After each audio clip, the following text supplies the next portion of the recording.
மச்சான் நாளைக்காவது சீக்கிரமா வா. இன்னைக்கு லேட்டாக போனதுக்கு மேனேஜர் சீக்கிரமா திட்டினா. மச்சான் நாலுலேருந்து வண்டி எடுத்துனோம். டேய் உன் வண்டிக்கிறடா. 6 மாதமாக என் வண்டி தானே போயினுக்கிறோம். நாலுலேருந்து வண்டியில் போயிடலாம். டேய் உன் வண்டி தானே நல்லா ஸ்மூத்தாக போவான். மச்சான் எனக்கு சம்பளமே 15,000 தான். பிஎஃப் ஏசி எல்லாம் போக 12,000 தான் தரானுங்க. அதுலேயும் மாதத்துக்கு 4,000 பெட்ரோல் போக கை கட்டாது தான் நிற்குது. ஒன்றும் கட்டுப்படி ஆகல. அதனால் நாலுலேருந்து வண்டியில் போயிடலாம். மச்சான் என் வண்டி மைலேஜ் தராதுடா. உன் வண்டி தானே நல்லா மைலேஜ் தரான். டேய் வேலைக்கு சேரும்போது என்னடா சொன்னேன்? ஒரு நாள் நீ பெட்ரோல் போடு, ஒரு நாள் நான் பெட்ரோல் போடு, 2 பேரும் ஒரே வண்டியில் போகலாம் சொன்னியலடா. பெட்ரோலும் காசு தர மாட்டேன், வண்டி எடுத்து மாட்டேன், ஷோரூமில் மாடல் பைக் மாரி ஒரே இடத்துல ஸ்டாண்ட் பண்ணி வச்சுக்கிறேன். அப்புறம் வேறு பைக் வாங்கினேன். மச்சான் ஆயுத பூஜைக்கு வண்டிக்கு பூஜை போடுறேன்டா. 3 நாளைக்கு வண்டி வெளியே எடுக்கக்கூடாதுடா.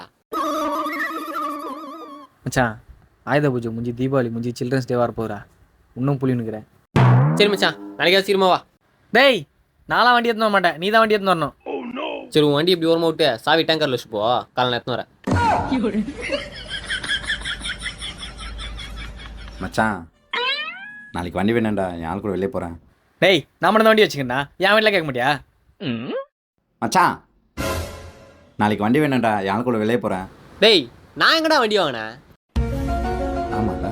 டேய் அவன்கிட்ட எங்கடா வண்டி இருக்குது? மச்சான் உன் வண்டிக்கு துருவ நட்சத்திரம் பேர் வச்சுடா. ஏண்டா அந்த படமும் தேட்டருக்கு வராது, உன் வண்டி ரோட்டுக்கு வராது.